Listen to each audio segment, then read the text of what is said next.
Hey everyone, I wanted to go over some new and exciting news that we got for Monster Hunter Stories 2 on the Nintendo Switch and on PC. And that's the fact that the official Japanese Twitter account for Monster Hunter Stories 2 went ahead and actually confirmed that for sure on August 5th that new second title update will be delivered for everyone who already owns the game. They talked about Kulve Taroth being obviously the new dedicated monster that they're going to be introducing, but one of the things that they touched upon very specifically is that the only way you're going to be able to take on this battle is going to be through joint battle options. So this one is not going to be one of those that you can essentially do by yourself or even with like the CPU like controlled characters or anything like that.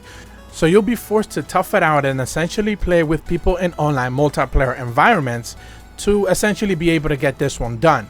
Now this is something that was labeled in the roadmap that they did put out back a couple of weeks ago, but it wasn't necessarily detailed up until now, that essentially there is in fact no actual way for you to be able to handle this by yourself, not even with the CPU characters, which I do find extremely confusing and a little bit unnerving, and I just don't understand why they will force players to jump online and actually play with other people specifically just for this one event. I don't really understand the mentality behind it, and I do hope that they do a couple of developer interviews within the next couple of weeks so they could probably explain why was their motivation for this to essentially let you play with other people if you want to take on this event.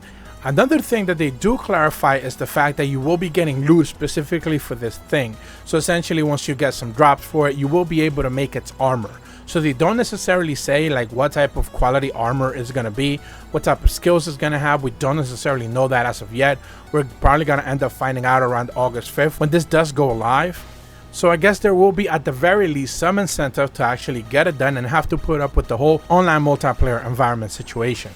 In the tweet they also mentioned Hellblade Glavelis and Bolt Reaver Astalos becoming new monsters in the game, but they don't actually go into detail if that will actually be like an event quest that you're gonna have to be able to take down obviously before you can even get it, or even how the eggs are gonna be handled. Most likely no different than how the Palamus were essentially distributed.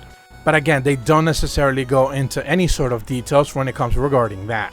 But so far this is about everything that we're going to be able to see for Monster Hunter Stories 2 when it comes to any sort of August updates. They don't even necessarily mention like any sort of patches or anything like that. Remember that they recently put out a new patch that broke a couple of things, so they had to go ahead and make an announcement for that. So we're still waiting on information on not only what new changes are going to be available through the game via any new patches, but also the things that they broke. When are they actually going to go ahead and fix them? And we're still waiting on details when it comes to regarding that. But that's going to be it for this video. Do remember that later this week we should be getting a Monster Hunter Rise update, so make sure to follow, subscribe, hit the bell to receive notifications when the videos go up so you're first to find out what type of new updates we're going to be getting in Monster Hunter Rise. Thank you so much for watching and see ya.